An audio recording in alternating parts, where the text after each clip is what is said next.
Assalamualaikum warahmatullahi wabarakatuh. Selamat pagi anak-anak Ustadz semuanya. Ustadz berharap semuanya tetap dalam keadaan sehat walafiat. Sekalipun dalam keadaan pandemi COVID-19 ini, kita tetap semangat di dalam belajar, tetap serius di dalam belajar, dan tentunya bisa mengambil semua hikmah dari segala apa yang telah kita pelajari. Pada hari ini, tepatnya pada pagi hari ini, Ustadz akan menjelaskan tentang materi tanda-tanda hari kiamat. Pada minggu lalu kita sudah bahas tentang kiamat. Anak Ustadz masih ingat gak kira-kira? Kiamat terbagi menjadi dua. Ada kiamat sugro, ada kiamat kubro. Kiamat sugro adalah kiamat kecil, contohnya seperti gempa bumi, tsunami. Kalau kiamat kubro itu kiamat yang besar, kiamat yang terjadi ketika trompet sangkakala ditiup oleh malaikat Israfil. Wa idza nufikha fis suri fa idahum minal ajdasi ila rabbihim yansilun. Ketika itulah kiamat kubro terjadi. Yang mana ketika kiamat kubro terjadi, yauma yakunun nasu kal farashil mabthus, manusia berterbangan bagaikan larang saja. Wa takunul jibalu kal'ihnil manfush, gunung-gunung pun berterbangan bagaikan butir-butir yang tercabut daripada bumi. Kenapa demikian? Karena bumi Allah goncangkan dengan goncangan yang maha dahsyat. Idza zulzilatil ardu zilzalaha, ketika bumi Allah goncangkan dengan goncangan yang begitu maha dahsyat. Ketika itulah kiamat kubro.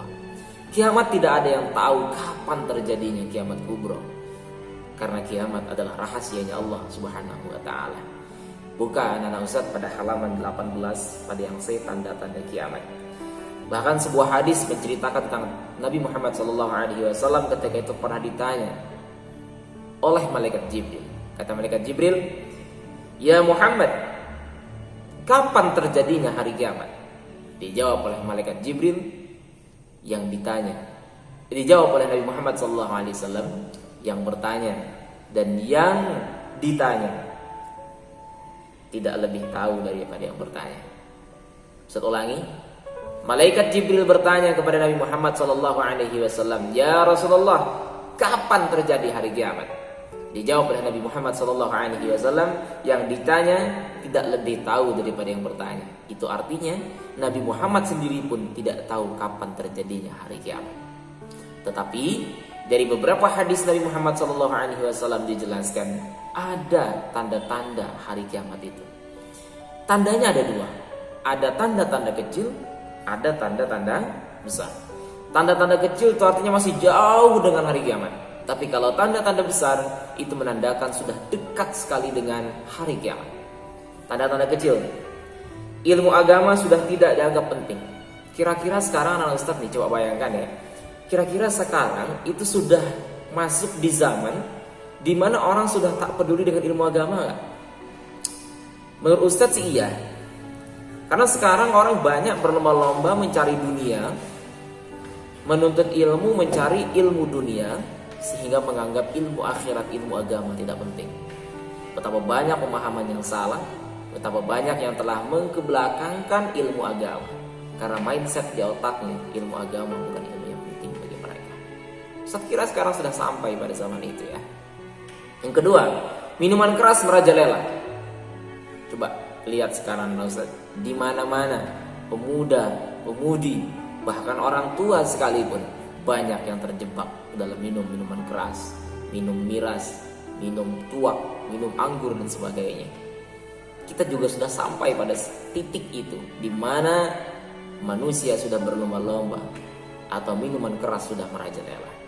2, 3. Jumlah wanita lebih banyak dibanding laki-laki. Ini juga sudah terjadi sekarang kan Ustaz.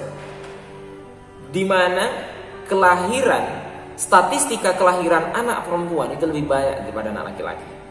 Bahkan di akhir zaman nanti, sebelum yaumul kiamat, satu laki-laki itu berbanding 50 perempuan. karena banyaknya perempuan. Sekarang juga udah mulai sama. Di kelas itu lebih banyak perempuan daripada laki-laki. 4. Banyak terjadinya gempa bumi. Coba sekarang anak-anak Ustaz lihat. Sebentar-sebentar Indonesia dapat kabar gempa bumi. Krakatau meletus gempa bumi, Sinabung meletus gempa bumi, di Jawa gempa bumi, di mana-mana gempa bumi. Bahkan tempo hari pernah gempa bumi menghancur luluh lantakkan Lombok. Kita sudah terjadi anak-anak, di mana masa gempa bumi sudah banyak melanda Indonesia. Yang kelima, pembunuhan merajalela. Setiap hari kita lihat di TV One, Metro TV, sebagainya, media-media di Indonesia hampir dipastikan setiap hari ada kasus pembunuhan. Yang terakhir, banyaknya manusia yang menginginkan dirinya mati. Banyak yang bunuh diri. Lihat di Facebook, Instagram, Twitter, dan sebagainya. Berapa banyak gara-gara putus cinta, gara-gara ekonomi susah, bunuh diri. Ustaz kira semua dari 6 tanda-tanda kiamat kecil ini sekarang sudah terjadi semuanya.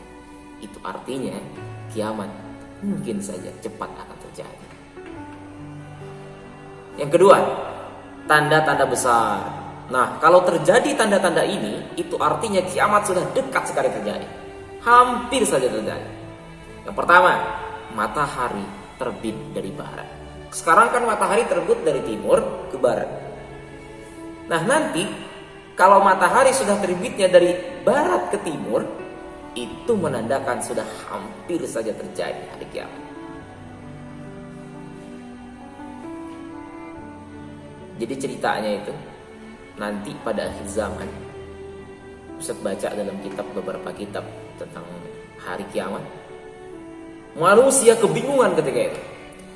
Malamnya panjang sekali, maka disebut dengan tulul lail, panjang waktunya. Manusia gelisah, kok gak siang-siang nih? Pas siang ternyata mataharinya terbit dari barat.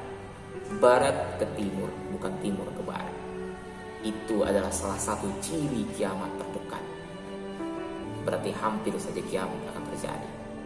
Yang kedua, munculnya binatang ajaib yang bisa berbicara. Nanti di yaumul kiamat akan timbul binatang yang bisa berbicara. Binatang ajaib namanya. 3. Adanya bangsa Ya'jud dan Ma'jud, bangsa pembuat kerusakan di bumi. Ya'jud Ma'jud itu binatang. Ada yang mengatakan itu binatang, ada yang mengatakan juga bukan binatang. Dia adalah yang membuat kerusakan di bumi nanti pada akhirnya. Yang keempat, lahirnya Dajjal.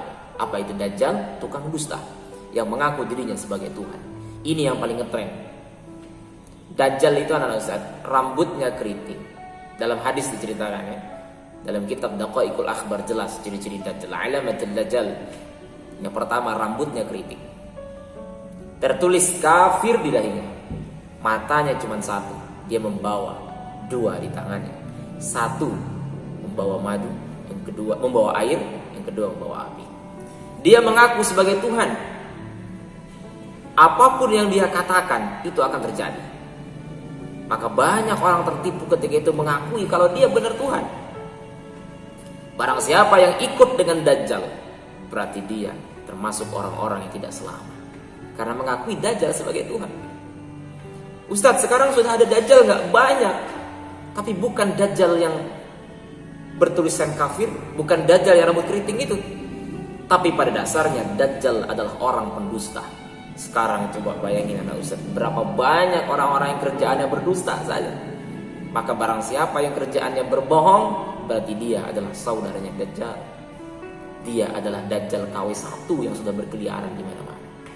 Kapan Ustaz datang Dajjal yang bertulisan kafir? Nanti dari zaman dia akan turun. Berapa lama Dajjal turun? Dajjal turun cuma 40 hari di dunia ini. Hari pertama bagaikan 1 tahun, hari kedua bagaikan 1 bulan, hari ketiga bagaikan 1 minggu.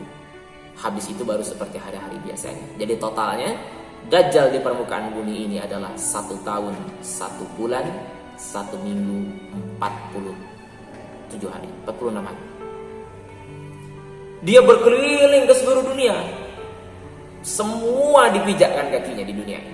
kecuali 2 kota, satu kota Madinah, yang kedua kota Mekah. Maka kalau anak-anak Ustadz nanti nih mau wafat, maka wafatlah di Mekah, Madinah, berkuburlah di sana. Maka insya Allah sekalipun kamu sudah meninggal nanti di sana, tidak akan dihidupkan kembali oleh Dajjal, karena dia tidak akan datang ke 2 kota itu. Siapa nanti yang membunuh Dajjal? Yang membunuh Dajjal adalah Nabi Isa al-Masih. Nanti Nabi Isa akan turun dari langit dan akan membunuh Dajjal. Setelah itulah Nabi Isa akan mengucapkan salam, memberikan selamat kepada orang-orang yang selamat daripada huru-hara tipu daya Dajjal pada ketika itu.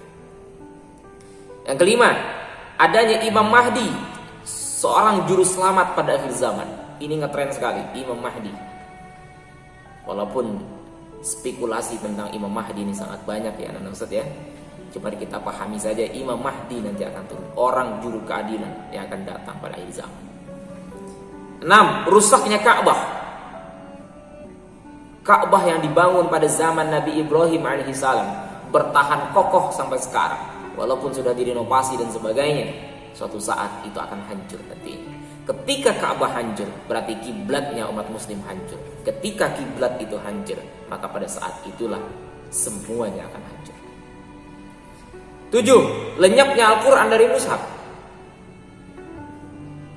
Bukan berarti Al-Quran itu sudah tidak ada lagi. Ada Quran itu, cuman Quran lenyap dari hati manusia. Quran memang banyak, mushafnya banyak, di toko banyak anak-anak Ustaz. Cuman tidak ada lagi yang mau baca Quran. Yang baca Quran tidak bisa. Yang baca Quran pun tidak bisa memahami Al-Quran, tidak bisa mengamalkan Al-Quran. Hidupnya sudah bukan berlandasan dengan Al-Quran, tapi hidupnya berlandasan dengan ambisi duniawi. Ini sudah terjadi sekarang, di mana satu rumah punya 10 Al-Quran, tapi semuanya berdebu karena jarang dibaca. Bersyukurlah anak-anak Ustadz nih yang sekolah di SDT Fadilah masih ada pelajaran tahfiz, tahsin, yang akhirnya membuat anak Ustadz mau tidak mau tetap buka Al-Quran, menghafal Al-Quran dan sebagainya. Masya Allah, itu walaupun terpaksa, tapi luar biasa pahalanya anak Ustadz. Yang ke-8, seluruh manusia menjadi kufur ketika itu. Kenapa kufur? Karena tertipu oleh tipu dayanya Dajjal. Itulah tanda-tanda hari kiamat. Ada tanda-tanda kecil tadi, ada tanda-tanda besar. Perilaku yang mencerminkan iman kepada hari akhir. Kalau orang beriman kepada hari akhir, dia percaya pada hari akhir, maka sikap dan perilaku sehari-harinya akan mencerminkan sebagaimana orang yang percaya kepada hari akhir. Apa saja Ustaz? Coba lihat gambar yang ini. Yang pertama, orang yang percaya kepada hari akhir, dia akan senantiasa sholat berjamaah 5 waktu. Yang kedua, hormat dan patuh kepada kedua orang tua. Hormati orang tuanya. Wala taqul lahuma uffin wala tanharhuma. Jangan pernah mengatakan kepada kedua orang tua. Kenapa? Karena itu udah salah satu kata-kata yang tidak menyenangkan mereka. Kalau sampai mereka tidak ridho, maka Allah pun tidak ridho. Sebagaimana hadis Nabi Muhammad SAW, ridullah fi ridul walidain, sukhtullah fi sukhtul walidain.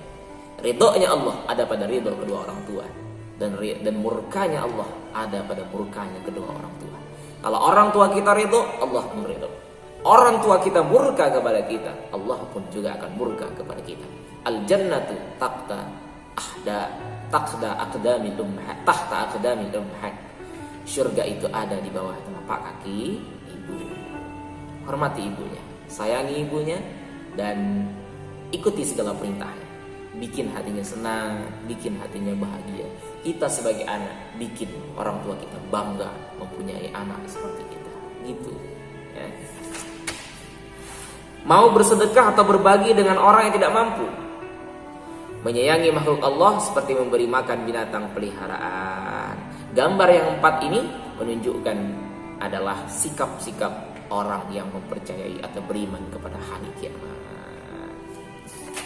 Halaman 22, perilaku anak muslim.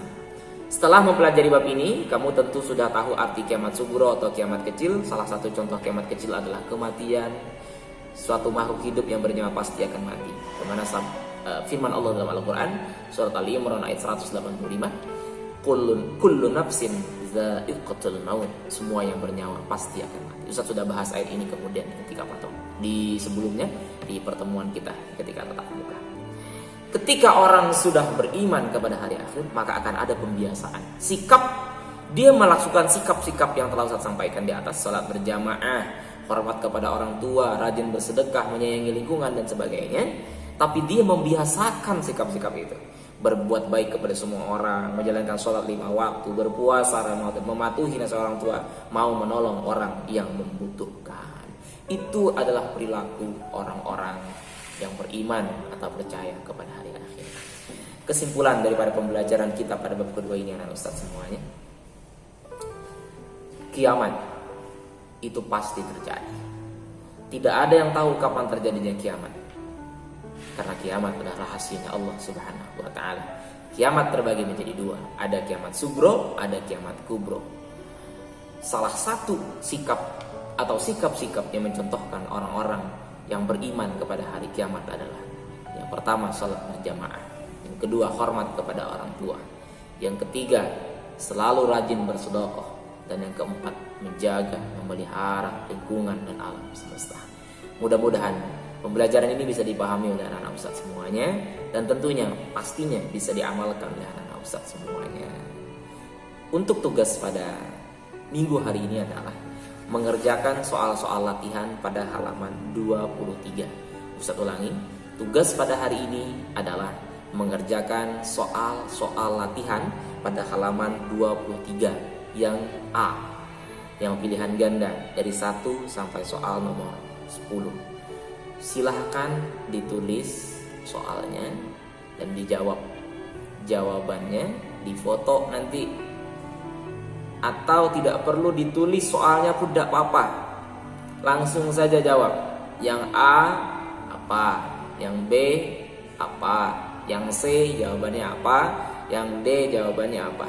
Jawab semuanya, nanti jawabannya difoto dan dikirim ke Ustaz. Paling lambat besok siang jam 12. Setelah itu grup akan ditutup berbarengan dengan ditutupnya pengiriman tugas terakhir pada besok hari. Ustaz kira cukup. Assalamualaikum warahmatullahi wabarakatuh.